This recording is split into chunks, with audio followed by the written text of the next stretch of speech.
Feche os teus olhos, curva a sua cabeça. Pai querido, amado, em nome de Jesus oramos. Nos colocamos diante de Ti com um coração grato, adorando-Te, exaltando o Teu santo nome, bendizendo e glorificando a Sua majestade. Perdoa os nossos pecados, Senhor, nossas faltas, nossas falhas, nossos erros. Que o sangue do Cordeiro nos lave essa noite. Que o Senhor nos dê mais uma oportunidade. Que o Senhor invista em nós mais um ano, mais uma estação. Que a Tua graça, a Tua bondade e misericórdia se renove sobre nós a cada dia. Que a Tua boa mão continue, Senhor, nos guardando, porque nós somos totalmente dependentes de Ti. Mas, Pai querido, não queremos pedir apenas a Ti, nós queremos adorar-Te, porque o Senhor é bom e a Tua misericórdia dura para sempre. Querido Jesus, a Ti também toda honra, glória e louvor. Adoramos o Teu nome, exaltamos o Teu nome. Muito obrigado porque o Senhor foi obediente até a morte de cruz, ser entronizado neste lugar em nossas vidas e em nossos lares. Tu és o Rei dos Reis e nós queremos Te adorar também. E a Ti, querido Espírito Santo, seja bem-vindo neste lugar. Tu tens total liberdade neste lugar. Faça o que precisar ser feito. Se queres vir através da ministração da palavra, estamos aqui para ministrar. Se queres vir através da adoração, nós paramos tudo e vamos adorar. Se queres vir através da profecia, que o Senhor nos levante aqui, então profetizaremos. Não importa como o Senhor venha, o que importa é que o Senhor venha neste lugar. Abre os olhos do nosso entendimento, ministre as nossas vidas e glorifique o Pai nessa reunião. Querido Espírito Santo, eu te peço sabedoria para ministrar a palavra, bem como para entendê-la, bem como para vivê-la. Só o Senhor pode implantar as verdades do reino em nossas vidas e nossos corações. Por isso o Senhor tem total liberdade. Nós abrimos nosso coração para Ti. Fale conosco, que nós oramos no bendito nome de Jesus. Quantos dizem amém? Desde o culto da virada, Deus está falando muito aos nossos corações. Provavelmente no culto de ceia eu vá repetir o que eu ministrei aqui na virada, porque eu sei que muita gente viajou, tinha compromissos, enfim. Mas a verdade é que o Senhor está falando nesses dias de alinhamento. E Ele disse que levaria a igreja a um lugar amplo, onde mana leite e mel, provisão material e espiritual. Mas Ele disse que primeiro nós precisávamos como igreja alinhar nossas emoções, nosso coração, nossa vida, nosso testemunho, e que Ele faria milagres em nosso meio. E eu vi muitos pastores falando nessa mesma direção, ouvi várias profecias. Hoje eu mandei uma para os pastores e líderes da igreja, de um pastor norte-americano que foi traduzido por uma irmã, uma profecia também voltada para essa direção. E Deus disse que faria milagres, e já tem feito. Domingo passado, vocês viram o que aconteceu aqui. Os milagres que aconteceram aqui, nós glorificamos a Deus por isso. Nós oramos por um senhor que estava com AVC, e parece que estava até meio desenganado já, então parece que amanhã ele já terá alta. Deus está fazendo milagres. Quantos aqui precisam de um milagre? Eu te peguei distraído, vou perguntar de novo. Quantos precisam de um milagre? Aleluia. E o nosso Deus é um Deus de milagre, amém, queridos? Fala para o seu vizinho, o seu Deus é um Deus de milagre. Aleluia.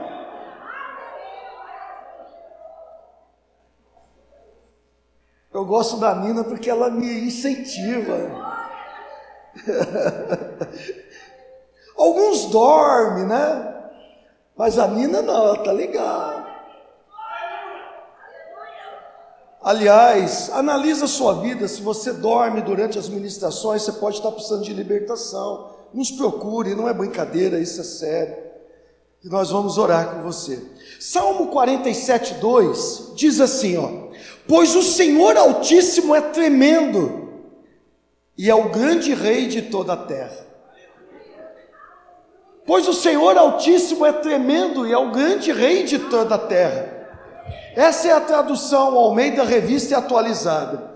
A tradução King James Atualizada diz assim: pois o Senhor, o Altíssimo, inspira reverência e é o grande rei sobre a terra, sobre toda a terra. O que nós estamos vendo nesses versículos é simples. O nosso Deus é tremendo, Ele é maravilhoso, Ele é incrível, Ele é formidável, não há ninguém igual a Ele, e Ele é tremendo, repita comigo, tremendo, e precisa ser reverenciado. Repita, e precisa ser reverenciado. É Ele que governa toda a terra, ou seja, para Ele não há impossíveis. Então, se você precisa de um milagre, você veio no lugar certo, porque o Deus de milagre está neste lugar, e Ele é tremendo para curar, para salvar, para transformar, para mudar, para abrir portas, para fechar portas, para mudar situações, enfim, para proteger. Ele é tremendo para operar milagres em nossas vidas, e Ele é tremendo para operar milagres através das nossas vidas. Quantos creem nisso? Eu creio que nesses dias Deus está falando assim: eu estou levantando um povo, eu estou levantando uma igreja, eu estou levantando um povo que tem colocado em ordem a sua vida, que tem alinhado a sua vida com o meu coração, com a minha direção, com a minha palavra, um povo que não negocia com o pecado, um povo que não negocia com os valores do mundo, um povo que não negocia com os princípios que não estão inseridos na minha palavra, um povo que é leal, um povo que é fiel, um povo que é transparente, um povo que anda em unidade, um povo que anda em comunhão, um povo que não retrocede, para viver um novo tempo de milagres, para viver um avivamento, para experimentar o melhor de Deus que há por vir. O interessante é que antes do culto da virada, o Thales ministrou e falou isso, e eu fiquei um pouco triste, sabe, Thales? Como que você fala a minha mensagem? A minha mensagem, é brincadeirinha, todo mundo sabe, mas foi de Deus, porque o Senhor trouxe tudo na mesma direção. Sabe, querido, antes de cada avivamento existe um tempo de apostasia. Antes de cada avivamento existe um tempo de frieza e mornidão. Nós estamos vivendo esse tempo de frieza, de mornidão. Eu tenho visto muitos crentes cabisbaixos, abatidos, deprimidos, enfim, vivendo dias de frieza espiritual, de mornidão. E nós temos visto o que nos dias de hoje? Corrupção e apostasia até dentro de templos evangélicos. Então nós temos visto tantos testemunhos que não são bons, tantas coisas que não são boas, mas eu continuo crendo, pastor Sérgio, que o melhor de Deus está por vir. Repita comigo: o melhor de Deus está por vir. E este ano será um ano de grandes milagres. Amém, queridos? E haverá no nosso meio grande provisão natural, leite, e espiritual, mel, leite e mel. Provisão natural, Isaías 1,19: se quiseres e me ouvires, comereis o melhor desta terra. Provisão espiritual, João 7,38: quem crer em mim, como diz a Escritura, do seu interior, aleluia. Se a vida cristã é seguir o Senhor, e se o Senhor é um Deus de milagres, significa que os milagres têm que estar presentes em nossas vidas. Quantos acreditam assim? Tanto o Velho Testamento como o Novo Testamento, nós vemos milagres espetaculares. No Velho Testamento, me ajuda a lembrar de alguns aí. Daniel numa cova cheia de leões, milagre, amanheceu. Depois quem tinha armado para Daniel foi o de jejum dos leões. Os amigos de Daniel numa fornalha 7 vezes mais aquecida, milagre. Ana, estéril, gerou o mais ilustre de todos os profetas, Samuel, milagre. O mar se abriu. Na escola tinha um menino, cristão, e o professor falou: você acredita mesmo que o mar se abriu e eles passaram do outro lado? Sim, eu acredito. Aí o professor falou: não, você não entende, menino. É um fenômeno que acontece de tempos em tempos naquele lugar. Então o mar se abre e fica só um pouquinho de água. E foi isso que aconteceu, eles passaram. Então o menino levantou: glória a Deus, aleluia. Você não entendeu, não é o mar que abriu, ficou um pouquinho de água. Ele falou: o milagre não foi eles passarem um pouquinho de água. O milagre foi os carros e cavaleiros de Faraó sucumbindo um pouquinho de água. Vai mexer com o menino cheio do Espírito Santo, né, Paulinho? Sabe, milagres no Velho Testamento. Elias orou e caiu fogo do céu, Naamã foi curado. Então nós vemos milagres por todo o Velho Testamento. Vemos milagres no Novo Testamento. Vemos paralíticos curados, leprosos curados, morto ressuscitado, cego enxergando, Lázaro foi ressuscitado. Vimos água sendo transformada em vinho. Vimos milagres no Novo Testamento. E através dos apóstolos também. Por exemplo, Paulo diz assim a Bíblia, acompanhe comigo aqui, Atos 19, 11 e 12. E Deus, pelas mãos de Paulo, fazia milagres extraordinários, a ponto de levarem aos enfermos lenços e aventais de seu uso pessoal, diante dos quais as enfermidades fugiam de suas vítimas, e os espíritos malignos se retiravam. O texto fala o quê? De milagres extraordinários. Nós vimos um milagre extraordinário na vida de Paulo. E agora nós estamos vendo a Bíblia narrar milagres extraordinários através da vida de Paulo. Os milagres não se perderam no tempo, querido. Os milagres é para os dias de hoje. A palavra fala que Jesus Cristo é o mesmo ontem, hoje, sempre. Fala para o seu vizinho: Jesus Cristo é o mesmo ontem, hoje e sempre será.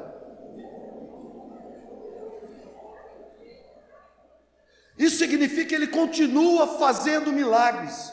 Só que o tempo de Paulo já passou. O tempo de Naamã já passou. O tempo de Samuel, de Ana, já passou. O tempo desses homens que a Bíblia fala já passou. O tempo agora é meu e seu. Então é eu e você que vamos experimentar esses milagres na nossa vida. Aleluia! E vamos experimentar através das nossas vidas. É aplaude que nem crente, querido. Aleluia!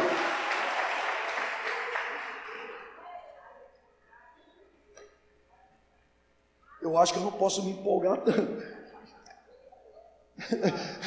Milagre! Mas desenchou. Só que antes de nós experimentarmos esses milagres na nossa vida, nós precisamos aprender alguns princípios. Nós precisamos aprender algumas verdades que estão ligadas aos milagres.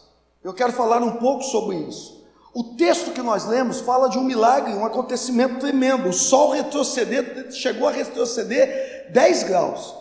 Eu não sei como que eles mediam isso, mas se fosse um relógio de sol, lembra aquele relógio no chão, Paulinho, de sol? Se fosse um relógio daquele, teria voltado mais ou menos 1 hora. Imagina a sombra voltando 1 hora. Se fosse um relógio de sol, teria acontecido mais ou menos isso. Ou seja, por favor, olhe para mim. Deus parou o universo. Deus até retrocedeu um pouquinho o universo, por causa da oração de um homem, por causa da necessidade de um homem. Que milagre! Sabe, queridos, a tua oração, feita em fé no Deus que é Deus de milagre. Se Deus ouviu aquele homem, Deus também pode parar o universo por causa da sua vida. Observe o contexto que nós lemos. Ezequias estava enfermo e ele ia morrer. A enfermidade dele era uma doença, a Bíblia fala que era mortal. Além do diagnóstico médico, é lógico que a Bíblia não fala isso, mas com certeza ele chamou lá os médicos do reino. Havia o diagnóstico de um profeta. O profeta chega para ele no verso 1 e fala assim: coloque em ordem a tua casa, porque, cara, você vai morrer, você não vai viver. Coloque em ordem a tua casa, traga alinhamento para a sua vida, traga alinhamento para a sua família, traga alinhamento para este castelo, traga alinhamento, coloca em ordem, porque você vai morrer, você não vai viver. Então o que Ezequias faz? Chora, busca a Deus, clama, e enfim, o milagre acontece, e Deus vem e acrescenta 15 anos. para a vida de Ezequias. O que eu quero dizer aqui é que Deus tem milagre para a sua vida, querido. Deus tem milagre para a minha vida, para cada um de nós. Se Deus operou milagre na vida de Ezequias, que nem debaixo do tempo da graça estava, quanto mais sobre nós, que estamos debaixo do tempo da graça. Mas Deus quer que nós entendamos algo: para todo milagre existe um propósito. Deus vai operar milagre na minha vida, mas tem um propósito. Deus vai operar milagres na sua vida, mas tem um propósito. Ele não vai operar só por operar. Existe um propósito. Para cada operação de milagre existe um propósito de Deus. E o texto mostra também o zelo de Deus, o cuidado de Deus com Ezequias. Em outras palavras, Deus disse: olha, eu não só te curo, mas para provar que eu te amo, para provar que eu te curo, para provar o que eu estou falando, eu estou parando o universo e vai retroceder 10 graus. Eu vejo isso como uma declaração de amor de Deus. Mas quando nós olhamos para a vida de Ezequias, o que nós vemos? Que dentro deste milagre, ele perdeu o foco do benefício. Em outras palavras, ele não aproveitou o benefício do milagre. Ele não aproveitou a manifestação de Deus que trouxe o milagre. E ele, ou em outras palavras ainda, ele não correspondeu ao milagre. Talvez alguém fale assim: pastor, peraí, nesse texto não fala isso. Então vamos para um outro texto. Abre sua Bíblia, não abre não, acompanhe aqui comigo. 2 Crônicas, capítulo 32. Nós vamos ler os versos 24 e 25. E eu quero ler em duas traduções, na Almeida e na King James. Na Almeida: naqueles dias adoeceu Ezequias mortalmente. Então orou ao Senhor, que lhe falou e lhe deu um sinal. Mas não correspondeu Ezequias aos benefícios que lhe foram feitos, pois o seu coração se exaltou, pelo que houve ira contra ele, ira de Deus contra ele e contra Judá e Jerusalém. Pelo que houve ira contra ele e contra Judá e Jerusalém. A King James diz assim: naquela época, Ezequias ficou muito enfermo, à beira da morte. Ele suplicou ao Senhor, que lhe respondeu concedendo-lhe um sinal miraculoso. Repita comigo: sinal. Todavia Ezequias deixou-se dominar pelo orgulho e não correspondeu à misericórdia com que foi agraciado. Por esse motivo, a ira do Senhor se acendeu e veio como juízo sobre ele, e igualmente sobre todo Judá e sobre Jerusalém. Aqui nós vemos o comportamento de Ezequias após ter recebido o milagre. Os dois textos, esse texto nas duas traduções, nos traz uma ideia de orgulho, de exaltação própria, que é condenado por Deus, porque Deus resiste o soberbo, Deus dá graça ao humilde. Então, o coração de Ezequias se tornou soberbo, orgulhoso, prepotente, ficou exaltado. Então, ele não correspondeu aos benefícios de Deus neste milagre. Ele não correspondeu à misericórdia de Deus que alcançou ele, lhe trazendo mais 15 anos de vida. Resultado disso, juízo divino sobre ele. E o juízo divino não veio só sobre Ezequias. O juízo divino veio sobre Ezequias e todo Judá e toda Jerusalém. Diante disso, eu quero tirar algumas lições aqui. Primeira lição que eu quero tirar aqui: Deus não age em nossas vidas apenas por agir, só porque nós pedimos, ou só porque nós precisamos. Deus não age em nossas vidas por agir, só porque pedimos ou precisamos. Em cada milagre há um propósito. Há um propósito de Deus em cada atuação dele. Quando Deus responde uma oração e uma operação de milagre, é porque há algo mais profundo da parte de Deus. Há um propósito da parte de Deus. E o nosso Deus não é Deus de desperdício. Veja, lembra da multiplicação dos pães? Sobraram 12 cestos, foi isso? Deus falou assim para os discípulos: vai lá e recolhe. para que não haja desperdício. Até os momentos difíceis da nossa vida não são desperdiçados, porque Deus pega esses momentos difíceis para nos ensinar, para trabalhar em nossa humildade, para trabalhar para ver se o nosso coração é fiel a Ele, para ver se nós somos perseverantes mesmo, para ver se nós não estamos retrocedendo mesmo, para ver se nós estamos dando uma resposta segundo a luz da palavra, ou uma resposta segundo aquilo que está no nosso coração. Então Ele usa até os momentos difíceis para nos provar e nos testar. E pega quando nós somos aprovados, procura apresentar a Deus como um obreiro aprovado, que não tem do que se envergonhar e que maneja bem a palavra da verdade. E quando nós nos apresentamos como aprovados, Ele pega e reverte isso para a glória dEle. Ele pega todo o mal e tira do mal e faz o bem. Agora, se Deus não desperdiça nem o que é mal, quanto mais o que é bom. Se Deus não desperdiça nem o que é mal, querido, quanto mais o que é bom. Ele vai desperdiçar boas coisas? Não. Vai desperdiçar milagres? Não, óbvio que não. Há um propósito no milagre. Precisamos corresponder a este propósito, sob pena da ira, do juízo de Deus nos alcançar. Cristianismo é uma bênção, mas é também uma responsabilidade. Segunda coisa que eu quero destacar aqui, eu não quero dar ênfase nesse tópico 2, eu vou só citar, não quero dar ênfase aí. Quando não correspondemos ao milagre, qual que é o maior milagre? Salvação, repito, o maior milagre? Salvação. Quando não correspondemos ao milagre, eu estou falando de salvação e qualquer outro. Quando não correspondemos ao milagre, todos que estão conosco correm risco junto com a gente. Eu disse que eu não quero dar ênfase aqui, mas eu quero citar. Veja, Ezequias era o rei, e por causa do orgulho e a soberba do seu coração, o juízo de Deus veio sobre ele, sobre Judá e sobre Jerusalém.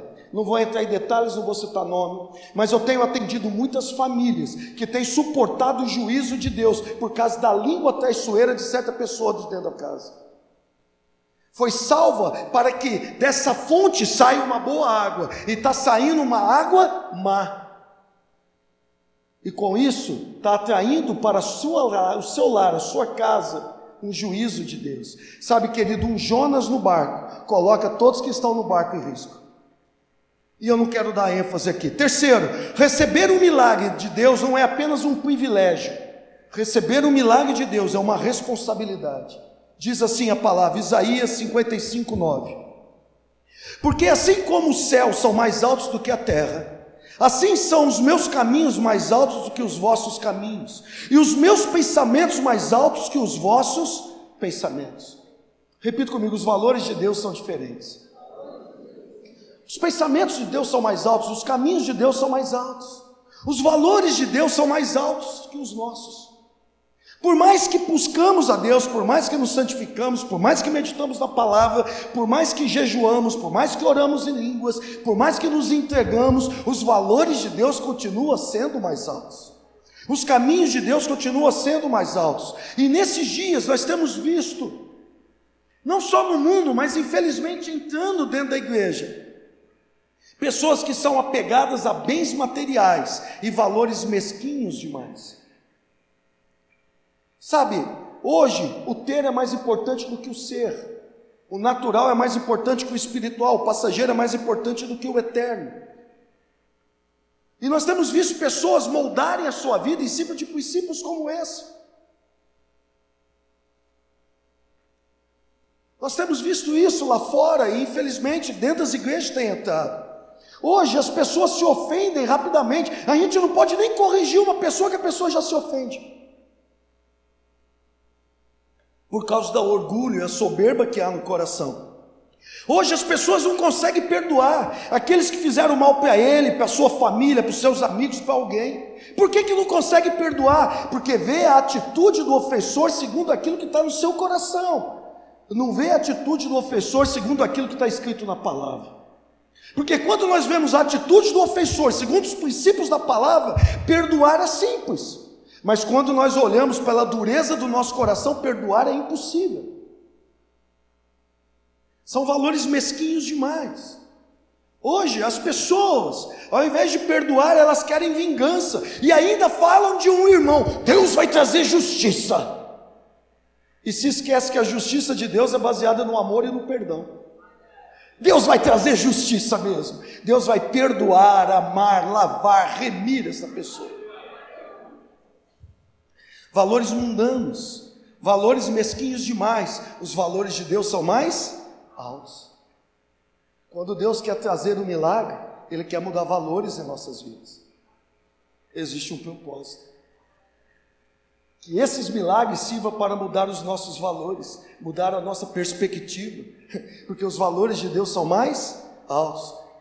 Veja, antes de operar milagre em Ezequias, Deus manda um recado: Ezequias, coloque em ordem a sua casa. Você acha mesmo que o palácio de Ezequias precisava de uma faxina? Você acha mesmo que Ezequias precisava chegar aqui na congregação e falar: irmãos, vamos fazer como é que chama? Um mutirão e vamos lá fazer uma faxina no meu palácio? Não. O que Deus estava falando? Ei, Ezequias, coloque em ordem as suas motivações, coloque em ordem o seu coração, coloque em ordem as suas prioridades, coloque em ordem o comprometimento seu comigo, coloque em ordem a sua vida à luz das minhas palavras, ou da época lei. Pois Ezequias talvez precisava de restauração, precisava de transformação, precisava rever valores, precisava andar num relacionamento íntimo, contínuo e restrito com o Senhor. E Deus fala assim: ó, coloque em ordem a minha vida, cara, a sua vida, cara, porque acabou o seu tempo. Então ele chora, ele busca, e acontece o milagre. Querido, atrás de cada milagre existe um propósito. E antes do milagre, Deus quer mostrar que existem valores mais altos. Esses dias atrás eu chamei aqui quem foi curado de câncer. Vieram quantos? Uns 10, 12? Quem lembra? Quem estava aqui? Vieram uns 12? Foi isso que vieram? Você lembra, né, pastor? Vieram um monte de gente. Por que Deus curou, querido? Existe um propósito. Existem valores mais altos. Deus vai cobrar isso de nós. Nós nascemos de novo, recebemos o Espírito Santo. A terceira pessoa da Trindade Divina habita em nós. Por quê? Existe um propósito. Existem valores mais altos que nós temos que viver. Por isso que ele tem dito: olha, vai haver leite e mel, mas traga alinhamento. Coloca em ordem. Eu tenho visto nesses dias, muitos recebem milagres, em diversas áreas, curas, intervenção divina, mas estão indo para o inferno. É possível isso? Sim, claro. Muitas pessoas recebem cura no corpo, mas a alma continua leprosa, continua no pecado. Tem pessoas vendo uma manifestação poderosa de Deus, e nós temos culto aqui que um cai, outro pula, outro chora, outro rola. E tem pessoas que vendo toda a manifestação, vendo os milagres que têm acontecido em nosso meio, e isso não toca o coração dela. Sabe, eu ouvi um testemunho do pastor Luciano uma vez, que marcou a minha vida. Ele estava ministrando, se eu não me engano, em Campinas, eu não me lembro agora, uma igreja grande, e conforme ele ministrava, ele estava falando sobre cura, na porta da igreja, uma igreja grande, havia um homem com o braço cruzado olhando feio para ele, e ele ministrando, e falando de cura, e falando do perdão, e falando do amor de Deus, e no final ele faz um apelo, sobre quem queria entregar a vida para Jesus, de um lado, e quem precisava de cura, de outro. O rapaz veio para cura, esse que estava na porta da igreja olhando com cara feio. Então ele foi até o homem e falou: você não quer entregar a vida para Jesus? Ele falou: não. Não, você não entendeu. Não, entendi sim. O que você está querendo é fazer uma oração, que eu repita a sua oração, que essa oração seja uma condição do meu coração, que eu venha confessar com a minha boca que Jesus Cristo é o Senhor, que só Ele salva, que eu entregue a minha vida para Ele, e eu não quero fazer isso, eu só quero que você ore por cura. Só isso. E ele orou. E eu não me lembro se o rapaz foi curado, penso até que sim. Foi, você lembra desse testemunho? O rapaz foi curado, e só. Não teve salvação. E isso acontece hoje. O propósito de Deus, a unção de Deus, a glória de Deus, a palavra de Deus quer tocar as nossas vidas. e nós só queremos receber. E esquecemos que há um propósito. Quando Deus opera um milagre em nossa vida, em nossa casa, em nossa família, Ele está enviando uma mensagem. Qual é a mensagem? Existem valores mais elevados. Existem valores mais altos. E vocês precisam entrar nele. Olha, cada salvação, cada cura, cada libertação que sirva para nos transformar a cada dia a imagem e semelhança do nosso Senhor. Que nos faça amar como Ele ama, perdoar como Ele perdoa, servir como Ele serve, andar como Ele andou. Que nos faça ter o sentimento que houve no coração de Cristo Jesus, como Paulo fala em Filipenses capítulo 2. Que possamos viver os seus valores, porque senão será desperdício. A palavra diz que Ezequias não correspondeu ao milagre. E deixou de colocar a sua casa em ordem. Deixou de trazer alinhamento para a sua vida. E esses últimos dias de Ezequias fosse melhor que Deus não tivesse acrescentado. Se os milagres de Deus, querido, que nós recebemos, não nos transformar e não nos aproximar mais de Deus, será desperdício. Repita comigo, existe um propósito no milagre. E rapidamente, poxa, é 8h30 agora? Eu tenho mais 1 hora ainda, irmãos. Repita comigo assim, uau! Agora sim o relógio voltou. O relógio sabia que ia acontecer, Paulinho. O relógio voltou, 1 hora, cara. Mas eu quero falar desse princípio em toda a Bíblia. Eu estou brincando, eu não vou demorar 1 hora. Acompanhe comigo o primeiro exemplo, Marcos 6:52. Diz assim, olha, vai colocar aqui. Porque não haviam compreendido o milagre dos pães. Antes, o seu coração estava endurecido. Porque não haviam compreendido o milagre dos pães. Antes, o seu coração estava endurecido. Aquele povo não compreendeu o milagre que Jesus fez de multiplicar os pães. O coração deles estava endurecido. Tudo que eles queriam é ser fartos, é se fartar. Só queriam se fartar, estavam comendo, glória a Deus, mas eles não estavam entendendo que havia um sinal ali.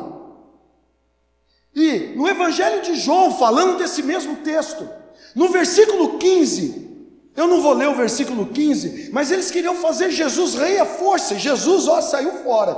E no versículo 26, João 6:26 diz assim: em verdade vos digo, vós me procurais, porque vistes sinais, vós me procurais, não porque vistes sinais, mas porque comestes dos pães e vos fartastes. Eles procuraram Jesus não por causa do sinal do milagre, mas porque eles se comeram e fartaram. Jesus está falando, olha, eles me procuraram por causa disso, porque a barriguinha deles encheu. Não foi por causa do sinal que eu quis trazer, não foi por causa do propósito que eu tinha na multiplicação dos pães. E o que é sinal? Simples. É Deus tentando trazer uma mensagem. Ou seja, o milagre não falou nada para eles. E por que o milagre não falou nada para eles? Porque eles estavam com o coração endurecido. Repita comigo, endurecido. Eles só queriam se fartar, nada mais. Ou seja, não houve nenhum aproveitamento espiritual do milagre. Queridos, com o coração aberto e com o rosto desvendado. E nós? E nós? Só queremos nos fartar? Senhor, eu preciso disso, Senhor, eu preciso daquilo, Senhor, me dá isso, Senhor, me dá aquilo. Ou será que nós, nessa nova natureza, em todos os benefícios que Deus tem nos dado, nós temos tido um coração grato e aprendido a ouvir a Deus nos milagres e entender qual é o seu propósito para a nossa vida? Quando Deus responde às nossas orações, nós temos entendido o propósito disso. Quando Deus nos dá livramento, nos cura, nós temos entendido o propósito disso ou só queremos nos fartar? Sabe, querido, nós temos que corresponder ao Senhor, senão ao invés de avançarmos, estaremos retrocedendo e poderemos sucumbir no juízo de Deus. Segundo exemplo que eu quero dar, em Lucas 17. Lucas 17, eu vou ler do 11 ao 19. De caminho para Jerusalém, passava Jesus por meio de Samaria e da Galiléia. Ao entrar numa aldeia, saíram-lhe ao encontro 10 leprosos, que ficavam de longe e lhe gritavam, dizendo: Jesus, mestre, compadece-te de nós. Ao vê-los, disse-lhes Jesus: ide e mostrai-vos aos sacerdotes. Aconteceu que, indo eles, foram purificados. Um dos 10, vendo que fora curado, voltou, dando glória a Deus em voz alta. Prostrou-se com o rosto em terra aos pés de Jesus, agradecendo-lhe, e este era samaritano. Jesus então lhe perguntou: não eram 10 os que foram curados? Onde estão os outros 9? Não houve porventura quem voltasse para dar glória a Deus, senão este estrangeiro? E ele lhe disse: levanta-te e vai, a tua fé te salvou. Quando nós agimos de acordo com a palavra, o milagre acontece. Por que Jesus mandou os leprosos, os antigos leprosos, ir ao sacerdote? Porque a lei dizia que se alguém estava curado, tinha que se apresentar diante do sacerdote. O sacerdote ia fazer uma perícia médico-legal. Lógico que não é assim. O sacerdote ia constatar a cura, então a pessoa estava de volta integrada à comunidade. Ou seja, quando aqueles leprosos foram, eles tinham uma ciência, já eles tinham a convicção: se Jesus mandou ir, é porque eles iam ser curados. Ou seja, saíram leprosos, voltaram curados. Quer dizer, só um voltou. Só um voltou. Saíram leprosos e todos foram curados, mas só um voltou. E ele era samaritano, e os judeus e os samaritanos não se davam muito bem. Os outros 9 não voltaram. Só o samaritano se prostrou e adorou o Senhor. Então o Senhor pergunta: peraí, não eram 10 que foram curados? Onde estão os outros 9? Onde estão os outros 9? Sabe, queridos, não houve, exceto aquele samaritano, quem voltasse para glorificar a Deus. Eles só queriam ser saciados, só queriam a cura, como aquele homem. Ele só queria ser tocado no corpo físico dele, mas não queria comprometimento e fidelidade. Então Jesus disse ao samaritano: levanta-te, a tua fé. Havia um propósito do milagre: trazer salvação. 10 foram curados, o propósito se cumpriu só na vida de um. O propósito do milagre era trazer salvação, era que eles se tornassem conhecedores do Senhor e pudessem ser salvos no Senhor. 9 deles desperdiçaram a graça, 9 deles desperdiçaram o milagre, não corresponderam com aquilo que era o propósito do milagre. O que acontece quando não correspondemos a Deus? O que aconteceu com Ezequias? A ira do Senhor veio sobre ele, o juízo de Deus veio sobre ele. Quando não correspondemos com o milagre em nossa vida, o juízo de Deus pode vir sobre as nossas vidas. É lógico que ele é longânimo, é lógico que existe graça, é lógico que existe misericórdia, é lógico que ele nos dá tempo, mas vai chegar um tempo que o tempo vai acabar, e nós precisamos corresponder ao milagre. Queridos, Tiago 2,3 diz o quê? 2,13, perdão, que a misericórdia vem antes do juízo, a misericórdia triunfa sobre o juízo. Ou seja, Deus quer trazer o milagre, Deus quer trazer a sua graça, a sua misericórdia, para que nós não venhamos sucumbir no juízo. Então quando vem a misericórdia, nós a reconhecemos, estamos livres do juízo. Mas se não observarmos o propósito da misericórdia, certamente sucumbiremos no juízo. Quantos entendem o que eu estou falando hoje? Ezequias foi julgado pelo Senhor. Outro exemplo, João 5,14. Mais tarde, Jesus o encontrou no templo e lhe disse: olha que já estás curado, não peques mais, para que não te suceda coisa pior. Por que Jesus fala isso com um paralítico? Jesus o curou de forma miraculosa, e Jesus agora encontra ele onde? No templo. Creio que o coração de Jesus se alegrou com isso. Ele estava no lugar certo. Depois do milagre, veio o conselho: você já foi curado, você está no lugar certo, então não peques mais, para que não te suceda coisa pior. Veio o conselho, tem um propósito, é este o lugar mesmo, cumpre o propósito, fica aqui, aprenda da minha pessoa. O conselho serve para nós hoje. Sabe, queridos, eu não estou aqui querendo ferir ninguém, machucar ninguém, nem exortar ninguém. Mas em outras palavras, sabe o que eu acho que Deus está falando conosco hoje? Pare de brincar de igreja. Pare de levar as coisas de qualquer jeito. Existe um propósito de eu ter te salvado. Existe um propósito de eu ter te curado. Existe um propósito de eu ter te trazido aqui. Você precisa corresponder a este propósito. O tempo está se cumprindo e eu tenho pressa. Ser cristão é uma bênção, mas tem responsabilidades. Um outro exemplo do pastor Luciano, que marcou também. Havia uma mulher e ela tinha câncer. E eles foram até essa mulher e pregaram para ela. E ela se arrependeu e ela foi curada. Só que depois que ela foi curada, ela foi um tempo para a igreja, afastou da igreja e entrou no lugar de adultério. Para resumir a conversa, voltou o câncer e ela morreu. Não correspondeu ao milagre e o juízo de Deus veio sobre a vida dela. Repito, o milagre não é apenas um privilégio, milagre é uma responsabilidade. Por todo milagre tem um propósito. E o milagre precisa ser correspondido. Um outro exemplo, já que eu tenho muito tempo, está em Mateus 11. Mateus 11, eu quero ler do 20 ao 24.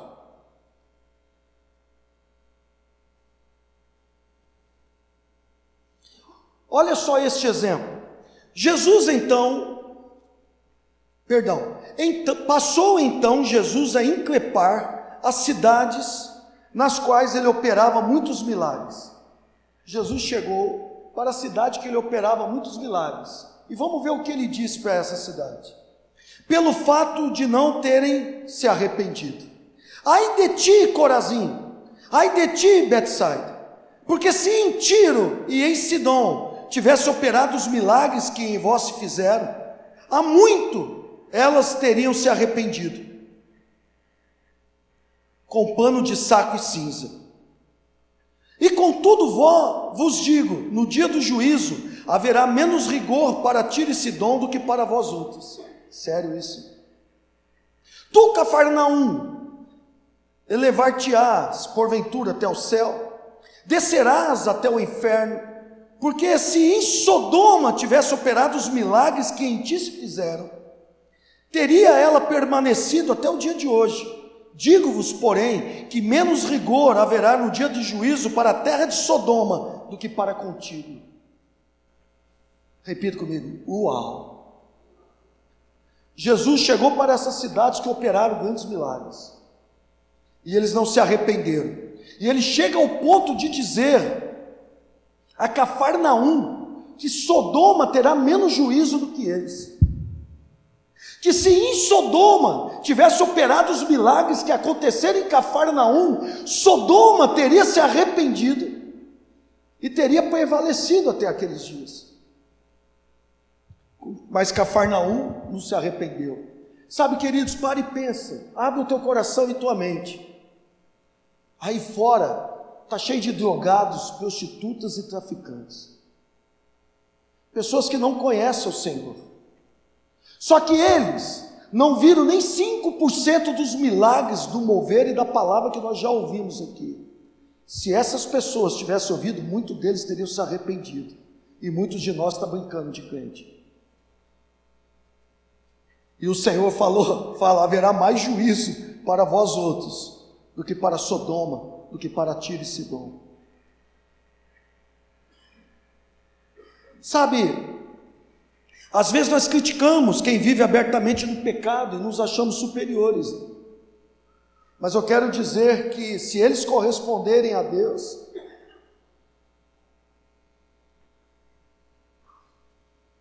talvez eles estarão na nossa frente. Porque se eles tivessem visto o que nós já vimos aqui e ouvido o que nós já ouvimos aqui, eles já teriam se convertido. Quando nós não correspondemos aos milagres de Deus, quando nós desprezamos a sua misericórdia, nós colhemos o juízo. Todo milagre tem um propósito. Repita comigo de novo, só para descansar. Todo milagre tem um propósito. Eu não sei você, querido, eu já vou terminar, mas eu não quero perder a misericórdia, o milagre, o poder, a unção. Deus quer fazer milagres em nosso meio. Deus vai fazer milagre em nosso meio. E existe um propósito. Ei, igreja, alinhamento. Coloca em ordem a sua vida. Coloque em ordem a sua casa. O Senhor quer nos levar à sua presença. O Senhor quer mudar valores e mostrar que existem valores mais elevados. Que os seus pensamentos e os seus caminhos são mais elevados. Deus quer mudar valores. Deus quer que coloquemos em ordem a nossa vida para caminhar com Ele. Se Deus parou o universo por causa da oração de um homem, será que Ele também não parará por nossa causa se o buscarmos? Lógico, tudo que Ele quer é que nós nos alinhemos com o céu. Eu creio de todo o meu coração que os montes serão removidos, que haverá cura, libertação, salvação, que Deus está conosco e que haverá milagres, mas há um propósito: mudar os nossos valores, mudar o nosso coração. E como eu disse aqui, primeiro a presença, depois a promessa. Muitas vezes queremos a promessa para entrar na presença, mas nunca entraremos na promessa sem antes entrarmos na presença. Primeiro a presença, depois a promessa. Fique em pé comigo, equipe de louvor, me ajude. Quantos entendem o que estamos falando aqui? Meia dúzia? Quantos entendem o que estamos falando aqui?